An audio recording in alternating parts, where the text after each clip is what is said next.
Hector, welcome to the pod. Thank you so much for having me. My pleasure. How are you doing today? Yeah, all good. Excited for this. You were saying this wasn't your first ever sit down face-to-face podcast. Yeah, I've done obviously around Unplugged is what most of it has been, but then there's a few. I've done a few.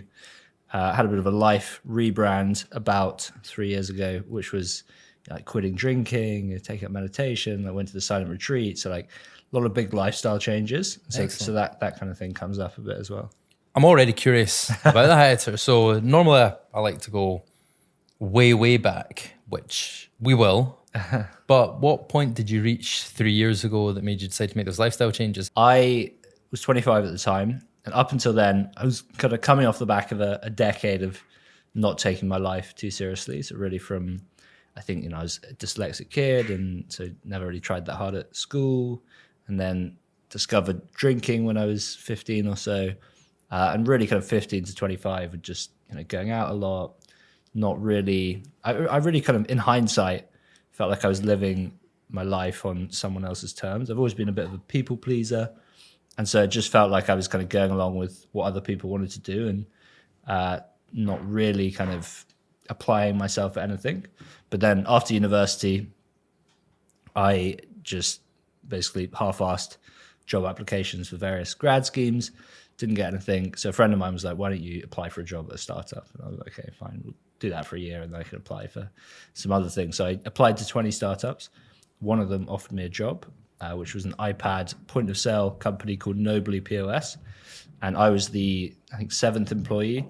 And we did amazing 3 years off the back of that. So we did the whole startup journey, opened up in the US and Australia. It's a really fantastic experience. Sorry, was this fresh out of uni? Because you're saying kind of the last decade was 15 to 25. Yeah, so this was about 22. Cool. It's 22 to 25. And in that process, I just started to actually engage with something for the first time in my life. I started to enjoy working. It sounds weird, but and I think the more I got into that, the more of a conflict that kind of drinking lifestyle became. What do you think it was about that kind of clicked for you? I think it was just how unsustainable it was. Well, sorry, I meant the enjoyment of what you were doing.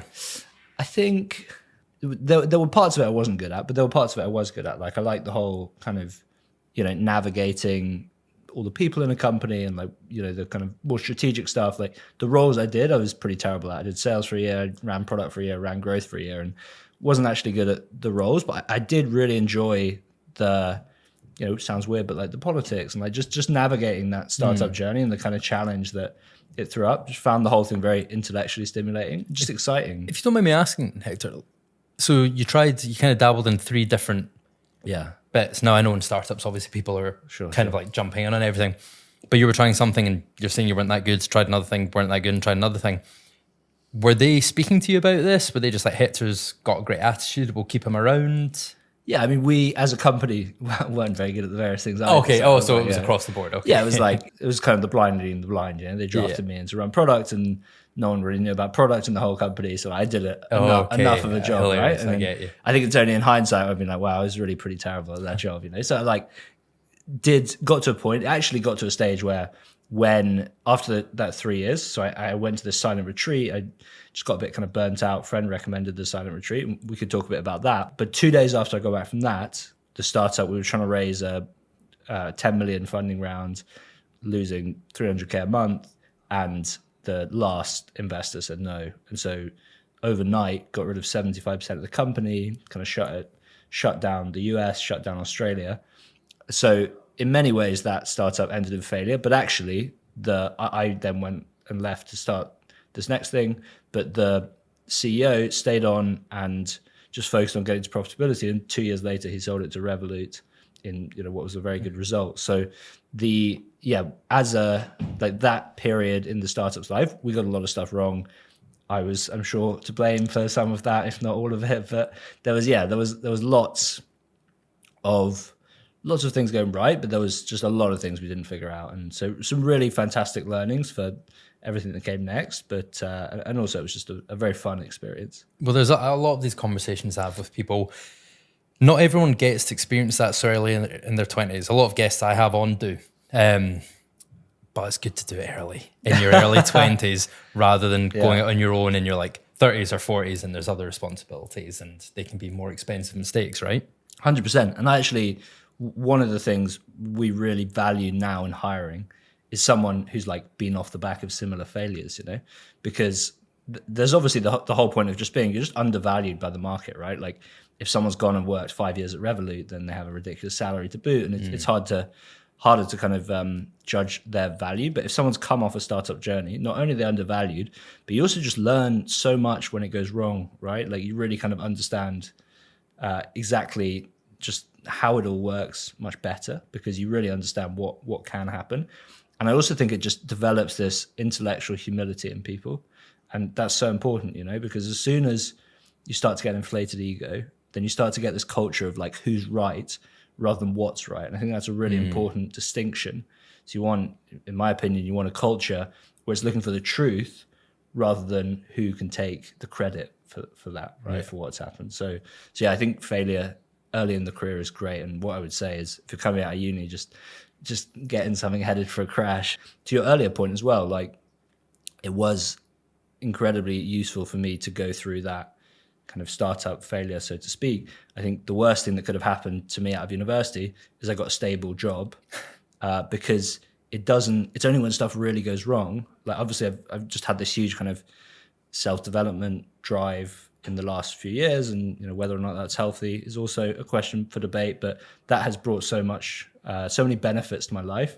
I think that is only because I really got it wrong, did so many stupid things and like really got a lot wrong in my early 20s. So that's the drive, right? When your time there ended, how did that come about and where were you at?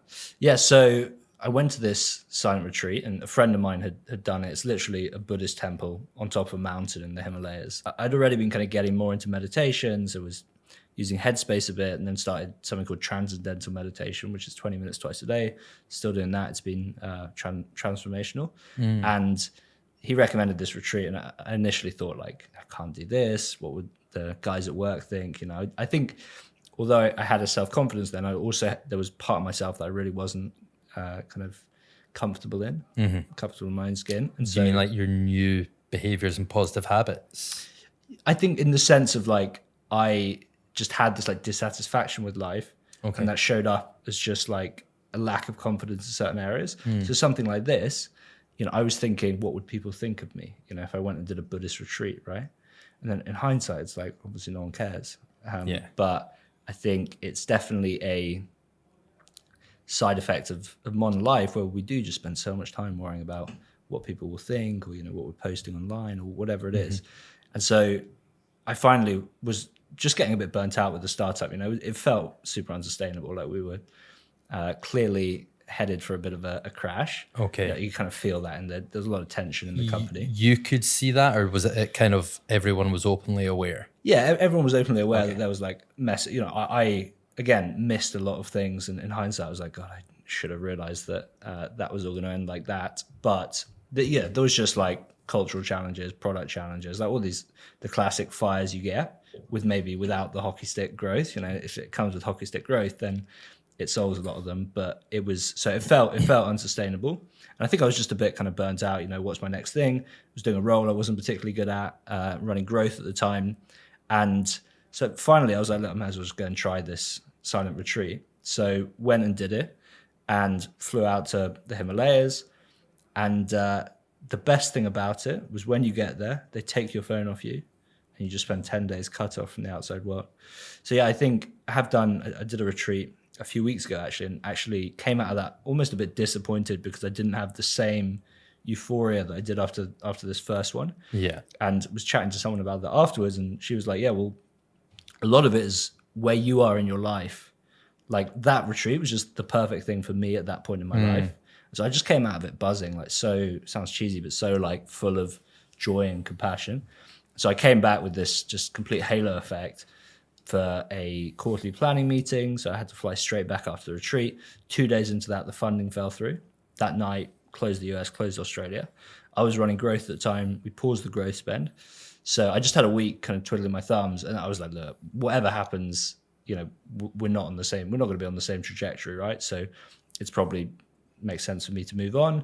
was actually looking, should I apply to a couple of jobs? And then went for a drink with Ben, who's my now co-founder, and told him about this retreat. And he is not the kind of guy you'd find at a silent retreat anytime soon. And we spoke about how there's a lot of stigma around retreats and meditation, and so much of the benefit is just getting people offline and into nature. And we'd heard about this, cabin, tiny house movement. Just thought that was interesting. Cabins are interesting for two reasons. One is a good business model because it's very efficient at returning capital. And two is cabins have a kind of sex appeal, And as you've seen with Tesla, if you really want to affect change, you've got to make it sexy. And was really thinking a lot that year about this whole digital detoxing. You spent time offline, the retreat, read a book called Digital Minimalism by Cal Newport. So was just kind of had been, in hindsight, thinking a lot around the topic for a few months. Actually tried to buy Unplugged.com, which is what we ended up calling the business, 6 months before we were even thinking about cabins. After reading that book, so I was like, Unplugged, that'd be a cool name for a business. And it was like $100,000. So I was going to ask, didn't do that. But then, so then we thought, why not put those two things together? So whilst there's a lot of kind of cabin concepts out there, and there's a lot of like retreats, there's nothing really in the middle, because you can go and do a digital detox retreat and it's like $2,000 at some bougie farmhouse in the Cotswolds, and I'm sure they're great. Or the cabin with a hot tub, and it's like mates going for a stag do or hen do. That's it. Yeah, exactly. So it really felt like there was nothing accessible in the middle, because when we kind of came to this, digital detoxing was almost a fad, and we actually made a list of all the phrases we weren't going to use in the business, and digital detox was like one of the things on there. Sure. But then we got up and running, and the basic concept: cabins an hour or two from city life. When people get there, they literally padlock their phones in a box. We give them a map and Nokia and leave them to it. And you mean like an old school, like 3210 kind of thing? Snake on there, exactly. Nice, classic. And so we ordered the first cabin in January or February 2020. The pandemic hit, where we were going to put the cabin. That landowner pulled out. All the investment conversations we were having went to zero. So we were sat there with a cabin ordered. It was being built by a Swedish company, and the Swedes didn't care about, or they didn't have a lockdown. I shouldn't say they didn't care. So we had this cabin coming, didn't have any money for it, didn't have anywhere to put it. And so it was a lot of, cold calling from a flat in central London, trying to get this thing sorted. Eventually managed to find a site, managed to scrape together just about enough money with a bit of investment and also a virgin startup loan to get the first cabin. Nice. And so the cabin arrived in June, and the government lifted the lockdown in July. Okay. And turned out we launched the crickets. We did some like friends and family offer. I think we got 2 people booking. So the first month was a bit sad. And I was going to say, I was surprised the government let it in. It sounds a bit shifty during a pandemic. No one's allowed out, and this cabin's being planted in the middle of nowhere. It's like, is this guy going to throw a party? What's going on here? No, we managed to get it just about under the radar. But the first month or two were super quiet, and then we had some actually message an influencer about investing. He was like, I haven't got any money to invest, but I'll come and stay this weekend. He had like 300,000 followers. And share stories and posts. Yeah, exactly. Okay. And something just clicked off the back of that, and the Evening Standard got in touch, and then it really just snowballed. And basically for the next year and a half, all of our cabins were just full all the time. So amazing. Yeah, we had that. The first 7 or 8 months was just one cabin, and we were cleaning ourselves and like just figuring out how on earth we were going to run a cabin business effectively. So without a website at this point, because no, I had a website, so got something up and running pre-launch, and that's where all the bookings came from. Okay, yeah. Sorry, of course, just because you said it came through the influencer, and unplugged.com hadn't been purchased. .rest, yeah, nice. Which was 40 quid instead of 100 yes, grand. Yeah, it's good business decision there. Yeah. I do want to jump back quickly though, just to your experience at 25 when you went to that Buddhist retreat. Can you tell us a bit more about it? Yeah, for sure. So it was a surreal experience. Fly into Delhi, and then you fly up to Dharamshala, which is where the Dalai Lama lives. Okay. And India's, I don't know, have you spent any time in India? No. Crazy country. It's very unique, but it's also, there's just people everywhere. So we flew to this like tiny airport, which was like quite quiet, and then got a taxi and started going up this mountain like through the forest. And then suddenly it just opens up on the city, and there's just thousands of people, which is wild. And kept going up there, and then at the top was this temple.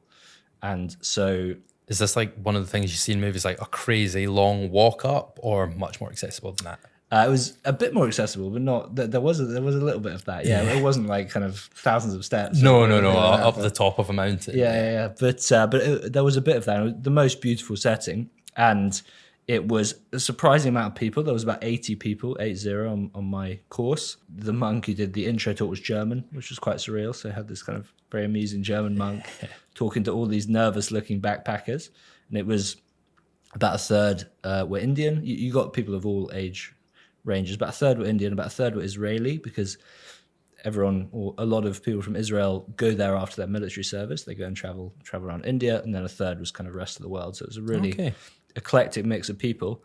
And then you have an intro talk, etc., and then the silence begins that first evening. So is that no speaking for the whole 10 days? No, exactly. So there's 1 hour a day when you have these like discussion groups, and you get posed some questions about Buddhism. So the course was called Intro to Buddhism, and it was half Buddhist philosophy and half meditation. So you spend 3.5 to 4 hours a day meditating, and about the same again, being taught Buddhist philosophy effectively. So how did you find that?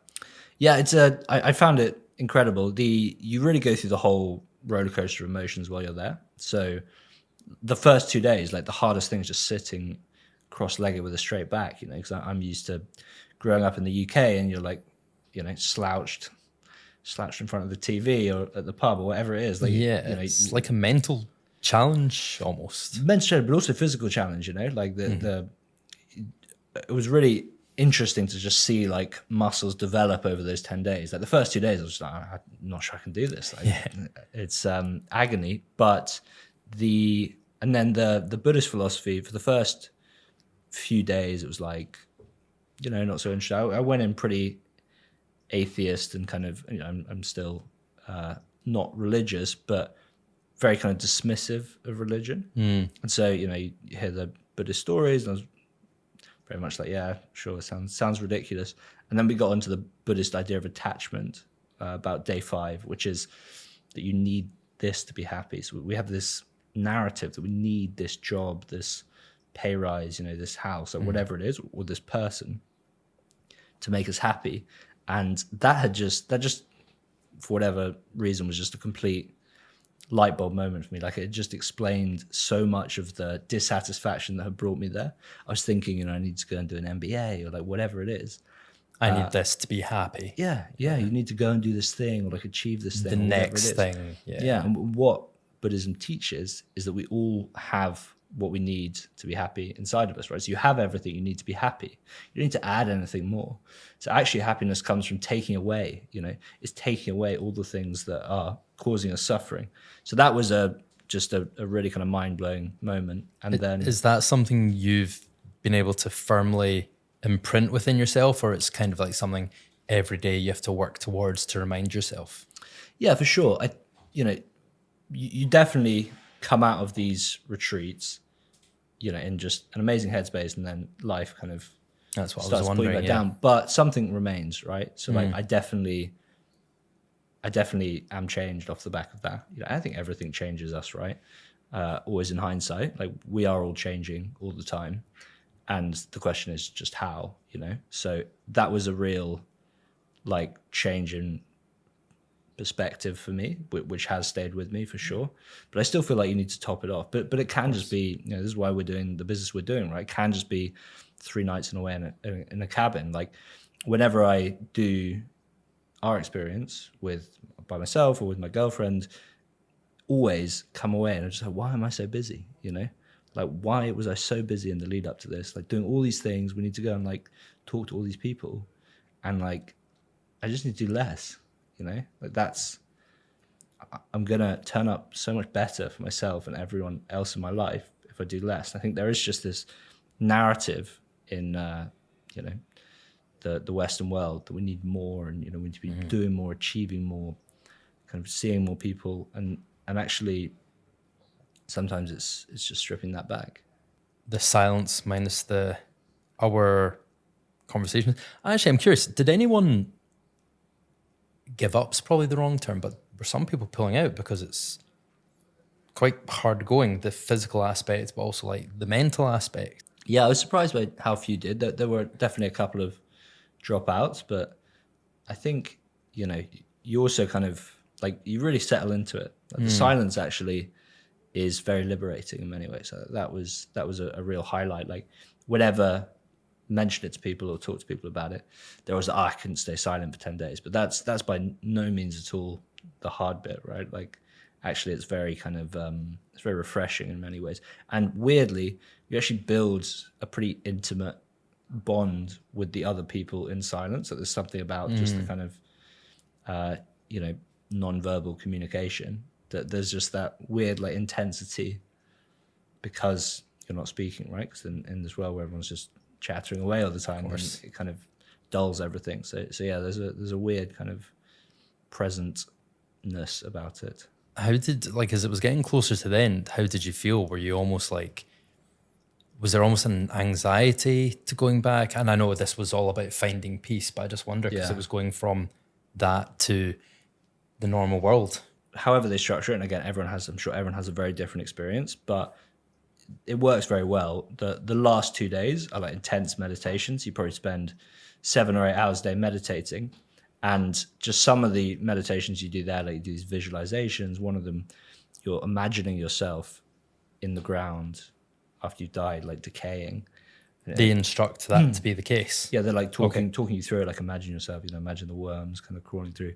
And you come out of that feeling like I've never felt so alive as after that. You can feel like every part of your body. So the lead up to coming out, they're just a lot of the meditations around like building compassion and kind of really giving you the tools to go back to life. So I came out just buzzing, like really excited to get back, to see people, but just this kind of deep calm and like self-assurance, which I really hadn't experienced in my life up until that point.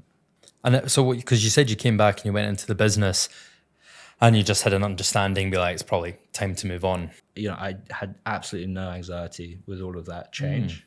Like I was excited by the change because I was in that kind of, a lot of what you kind of learn with these courses is that everything's changing all the time, and like, so it just kind of puts you at peace with that. Because I think a lot of what brings us anxiety is change, uncertainty, like all these things. But so often it's the change that, really brings around the good. So I've always liked change. I think it's, I'm kind of relentlessly optimistic, and that has pros and cons. But one of the pros is it does just mean that you're excited by change.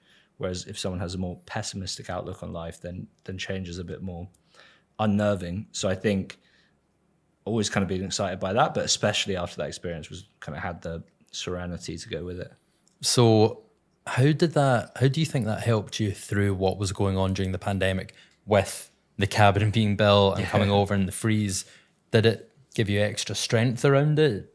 100%. Yeah. That was like, I just remember being, really at peace for that period. And again, lockdown was different for everyone, but for me, A, just had this kind of very exciting change happening with the business. B, I think that was actually the first time, that retreat, that I'd been traveling by myself. And I'd always assumed that how I kind of, what I enjoyed was like spending time with people and going to the pub and all these things. But I really discovered my inner introvert and, really developed a love for reading over the last few years. And just like, so I was on my own during the pandemic in a little flat in London. And I loved it. I spent a lot of time reading, meditating, but also, having calls with Ben, my co-founder, and kind of getting everything going with that. So there is just something very exciting about the early days of a business. I'm sure you look back at it with a halo effect. Like I'm sure there were ups and downs, but I really loved the life of the pandemic. And obviously, nice to get back to seeing people again. But there's something in me that has like a deep aversion to like busyness, and I find that in London it's just so hard, especially running a business. It's so hard not to just get dragged into being busy, and then I always regret it. I'm always like, why did I book in all these things? So it's definitely something I'm getting better at, saying no. And it's probably the hardest thing I've found about running a business is like saying no and really prioritizing. Yeah. Although it gives you a nice excuse to get out of things. So there's got the part. coming back into that busy period then, after that influencer post about it, bookings were coming on the website, business was going well, but the busyness was going up at the same time. So I'm just very fascinated about that contrasts and how it sounds like you handle it well, but just because obviously my own understanding of busyness isn't necessarily one of my strengths. It's just kind of go, go, go. Sure. So I'm just very interested how, as the business was going up, what was going on with the business, what was the plans, but also how were you still taking care of yourself? Yeah, for sure. So, I mean, came at it from a really good place of, you know, having all these things and just like develop this meditation habit, like stop drinking, which is a big one. So I think... Are you teetotal now? Teetotal, yeah. Nice. Probably for 3.5 years. And like, that has just been such a joy because, you know, I absolutely no judgment at all for drinking, but everyone has a different relationship with alcohol. And I was just the guy, a couple of drinks down me and there's no off switch, right? And like, there are certain friends who, when we were together, we would just escalate. And like it was hard for me to maintain those relationships while still drinking. Cause like I would literally just feel anxiety, like have an event in my calendar, but I know that's going to be super heavy and like wipe out the next few days. So it's easier to kind of like, those friendships now are much easier now that I don't have to think about like, oh my God, this is going to wipe out a few days. So, and then the busyness, I mean, early days, it's like, there's so much excitement for what you're building. And like, in many ways, you're not as busy and it's like more focused because there's less attention, right? Like when you're launching, when you're starting out, like it's a lot of you going kind of outbounding stuff. Like I heard someone like Tim Ferriss or something said that in the early days, you should be saying yes to everything. And then it flips and you've got to learn to say no to everything, you know? Like as you start to get further along and, you know, attracting more interest and all that kind of thing. So it's been something that I've had to develop more over time. Like no one wanted to talk in the early days anyway. And so, but then as you get more visible as a company, as an individual, then all these like random things coming in. And then it's like actually prioritizing, you know, what is actually giving me energy or what's actually kind of, you know, the right thing to be doing here. Cause it's the temptation is just to go and do everything. Do we want to explain what the business is? Because we mentioned the cabin was built over in Switzerland and we left it there. Why was the cabin sent over? Yeah, for sure. So what we basically do is digital detoxes at off-grid cabins. Although I thought we weren't using that term. Well, we weren't initially. But this so it is now. That's what I was wondering. So it's now evolved this is the thing. Yeah, okay. Yeah. So we initially thought we're not going to use that term. It's a fad. But then over time, A, just realized that was just how people were describing it. And B, realized that by succeeding, you know, by being the kind of sexy option in the space, like we could make this a category, you know, like we could create this as a term. Kind of like reclaiming the word from it being like, oh, woo woo. Exactly. Yeah, exactly. Whatever. Exactly. Okay. Interesting. So that's very much where it's gone. But yeah, we put cabins an hour or two from city life. People go literally padlock their phones in a box, give them the map and Nokia, and leave them to it for 3 nights. So yeah, we launched our first cabin in 2020. We now have 17. So we have 15 near London, just launched a couple up north, and then this year we'll spread out across the UK. Nice. So you've got great feedback from these things, haven't you? Because as I said to you before we start this, I'm going to try not to turn this into a therapy session because my biggest weakness is my phone addiction. I stare at it way too long. Like I've got a problem. Like friends call me out on it. They're like, "Oh, you can't be present," and that's always a bad sign. But I'm not unique in that respect. Not everyone, but a lot of people are addicted to their phones.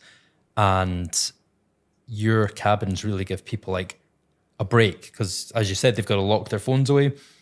What have people been saying about it? Has it been as transformational for them as your Buddhist retreat? Because it's based around your own experiences, right? Yeah, for sure. I think so much of the value, because some of the criticism we got in the early days before we launched was like, this isn't going to work because you can't change people's habits in 3 days, right? It takes 20 days to change a habit. But actually, that's not the point. It's not about changing people's habits. It's about changing their perception. Because, like, you know, what you said to me before we recorded, I'm going to out you, is that you haven't spent a day off your phone, right? And God knows how long. I could not tell you, yeah. Yeah. And it's that realization of what happens when you do, right? Because everyone thinks that I couldn't do that or, you know, whatever it is. What people realize is that, A, the world doesn't end when you spend a day offline. Or 3 days offline, and B, it's only once you take it away that you realize exactly, just how like overstimulated we are the whole time. Because, I think 80% of people pick their phone up within a few minutes in the morning, and then it never really leaves your side for the whole day. And there's another fact that when you check it, it takes 15 minutes to reconcentrate on what you're doing. So most people are spending all day in a constant state of overstimulation, a constant state of distraction. And I'm in that camp as well. I won't look at it first couple of hours in the morning or the last kind of 3 or 4 at night, but during the day, I'm kind of switching between devices, and you just feel the quality of thought, the quality of just how present you are is completely shattered, basically. And it's only when you get offline and you allow the mind to settle down that you realize just how overstimulated you are. Well, so you've got a real business challenge there, because even though like I'm aware of it and you're aware of it and everyone's aware of it, the problem you solve, people don't necessarily realize till after, like you're saying, is they don't realize. So like, how much of a challenge is it for you to be like, listen, you're going to feel great after this? Because some people might never think they're at that extreme point where they need a detox. They might know, but they might not know. For sure. Yeah. So I do think there's an interesting challenge there. And then it all becomes about, well, how are you finding people, right? And actually 2 amazing channels for us. One has been word of mouth. So we might not consciously realize it, but we all like kind of know, like when I mentioned it to you, like you kind of know that you could do with spending time offline. So then when your friend says, hey, I went and did this at the weekend and it was incredible, then suddenly you're like, oh my God, that does sound like something I need. And then another great channel for us is influencers, so. Well, because your big win was based off that one. So was that a light bulb moment? You were like, exactly. Okay, there's something there. 100%, yeah. And the other big thing is that no one is suffering from the problem we're trying to solve more than the people who spend their life on social media, So all these people who have a huge amount of influence, like we do just live in a day and age when people really do care what their favorite influencer on social media is buying, wearing, doing. And it really does drive their behavior. So if we want to help people spend this time offline and have these realizations and build the habit, because the other big thing is by, when you go and do a digital detox or you spend time offline, that actually makes you crave more time offline. So the more I've done these things, the more I've craved that time offline. So it's about sending people in that direction, and starting the momentum in that direction. So it's why initially it was hard, right? And then you get more and more people do it. You see influencers do it. You see your friends do it. And it just starts to build that momentum. And that's really the goal for us, is can we move our whole society in that direction? Because I think people underestimate just how malleable the future is. You think it's a very deterministic and it was always going to work out that way. But actually it is shaped by individuals and small groups of individuals and what they do. And, there is a world where we all end up like, I don't know if you've seen the Pixar film WALL-E, where all of the humans are overweight in wheelchairs and screens. That's an option, and we're heading in that direction. You look down around the tube nowadays, everyone's just face down in their screens. Yeah, and the fact you're getting the virtual reality goggles now and all that. Yeah, 100%. So by succeeding as a company, we will create digital detoxing as a category, and we'll move the conversation in another direction, and help build this as part of people's lives. So that's really the big goal. So how's the expansion going? You started with that one cabin. How easy is it to start duplicating cabins, finding locations? Yeah. I don't know how much it is per cabin to get built. Sort of, is this all self-funded? Have you been getting investment? How's that business plan going? Yeah, for sure. So it's, the cabins are about 45,000 a pop. So they're expensive. So that's been maybe the biggest challenge. I mean, as with every company, you kind of grow a bit or grow a lot and then hit a bottleneck somewhere, and then you solve that bottleneck and then you hit the next one. So it was land at the start, and then we started to get a lot of land, and then it was funding, and then it was occupancy, and then we figured that out. And so it's been, my time has, a lot of it, as I said before, been spent on fundraising, just figuring out how we fund this business, right? Because it's kind of 2 startup for the property people, and it's 2 property for the startup people. So it's just figuring how to package it up. So, have figured out some solutions now, and then it's on to the next challenge. But what I'm realizing, chatting to all these, kind of founders you meet along the way, is every business is hard. It's always harder than you expect. And so many people are like, I just had no idea it would be this hard. And so there is that element of whatever you're doing is difficult. And actually, but sometimes it's doing the difficult things that, that's what creates the value, that's what creates the kind of long-term moat. So I wouldn't trade it. I think a lot of people just said, why don't you just go launch a marketplace? Don't actually install cabins and buy cabins and all these things. But I just didn't, that didn't kind of ignite a fire, I think the world has enough listing platforms in many regards. And, everything is a trade-off and there's no right answer. And so I think it's really kind of following your own motivation, your own inspiration, because there's a lot of value in doing hard things. If you do hard things, like say hard things, easy life, easy things, hard life. I think that's true because, it's hard getting a startup off the ground, but it's also really hard spending 40 hours a week at a job you hate, so you're just picking your battles. Yeah. I mean, you get a level of fulfillment with what you're doing. And I guess is part of that to do with the excitement of creating something and having a startup, but also, you're giving people a taste of what you had, which is that mental peace, inner clarity. So is there kind of those two angles that make it feel right to you? Yeah, 100%. I think a huge angle is actually the people you're doing it with. Like that has, every year when we look back, we're like, what's the best thing we did last year? It's like, we started working with that person. We brought these people on. So I think get a huge amount of joy and fulfillment from the people in the team, the people we're working with.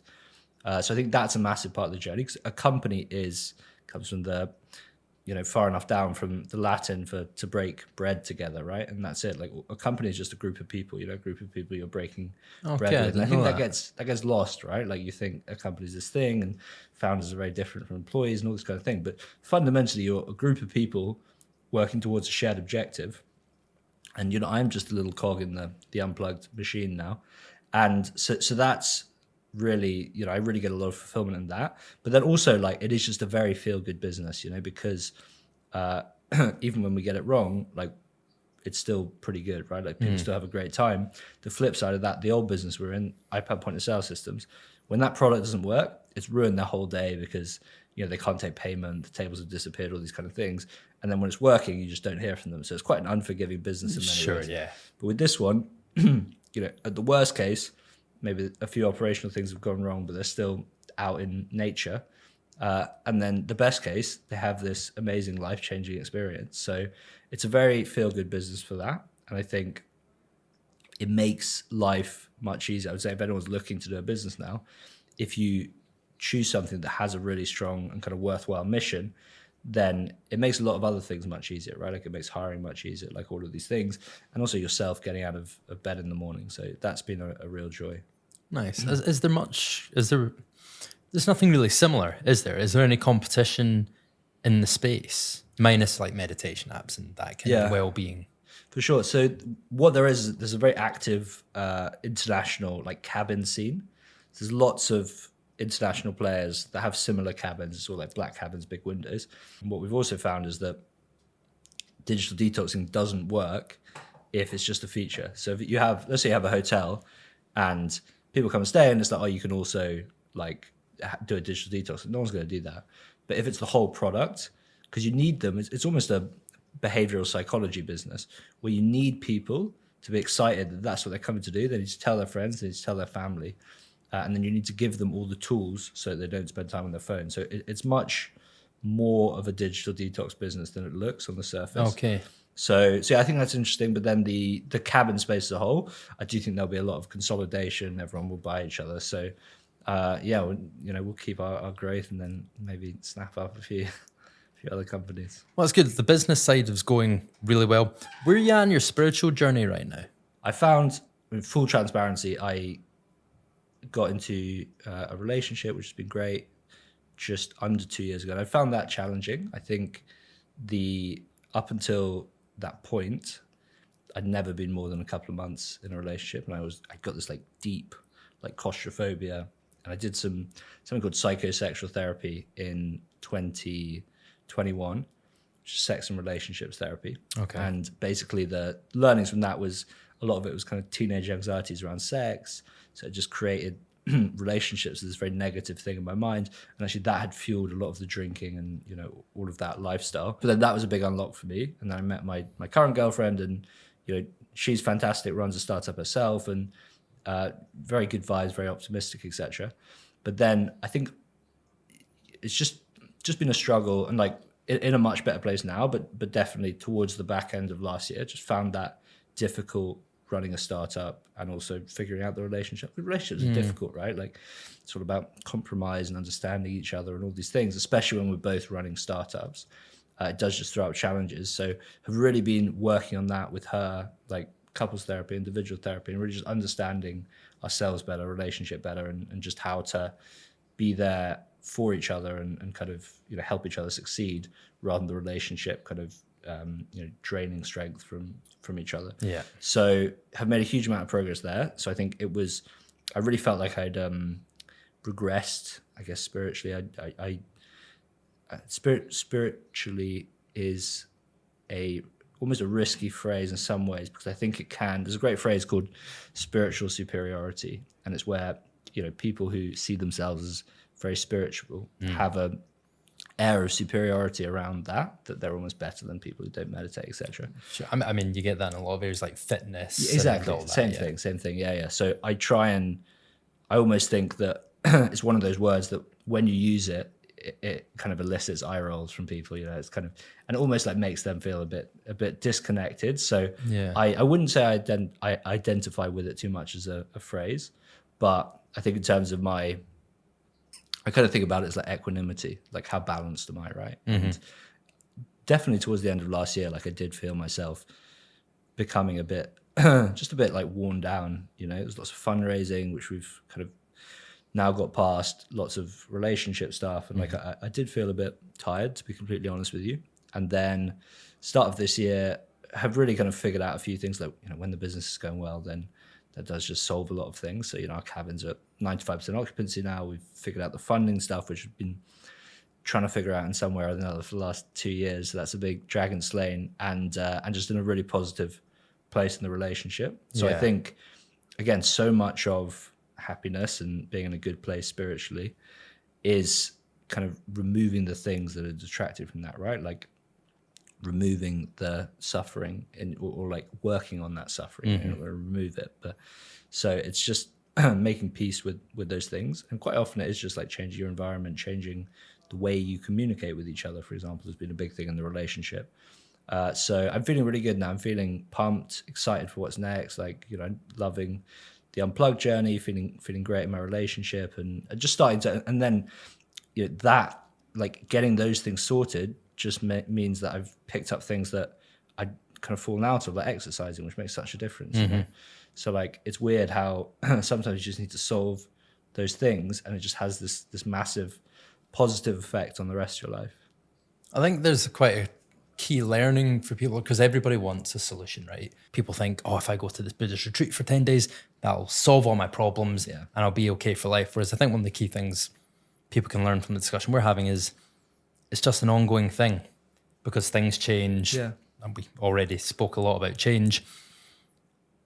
It's daily work, weekly work, and you don't want the term work to take away, like to make it sound hard, but it's just part of the process, part of the journey of life kind of thing. 100%. Yeah. And I think that's the important thing, is like recognizing it as a journey and like enjoying the journey, you know, rather than like it's this kind of destination mindset of like, we just want the perfect relationship, the business exit, like whatever it is that brings about the suffering, right? Because it's like, well, why aren't we there yet?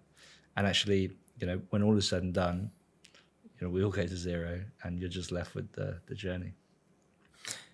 That would be a great note to end on, Hector. I love that. But I always like to ask, if you could go back to 15, 16, 17, 18-year-old Hector, feeling a bit lost, like what's a piece of advice you'd give him? Not a view from the future, it's all going to be okay, but like what would you tell him? What do you think he needed to hear? I think a great bit of advice is nobody cares. And I think that really held me back in my teens and early 20s, which is this deep feeling of, you know, just worrying about what other people thought. And I think that held me back on a lot of things, like doing things and really kind of throwing myself into life. Like I almost felt like I was trying to fit in for so long. And what you realize as you go through life is everyone is so worried about themselves and dealing with their own shit, that no one's thinking about you as much as they think they are. So I mean that in the most like positive way, just like no one cares. And like that, if you can really understand it, it's a very empowering idea, right? Because it frees us up to go and do whatever we want. And I think there's so much, especially in this world now where someone 15, 16, like the whole life is on social media.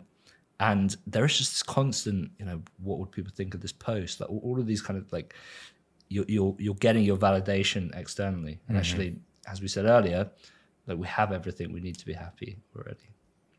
Nice. Thank you very much for that, Hector. Great stuff. What a pleasure to chat. Thank you so much for having me. Yeah, you too. Cheers.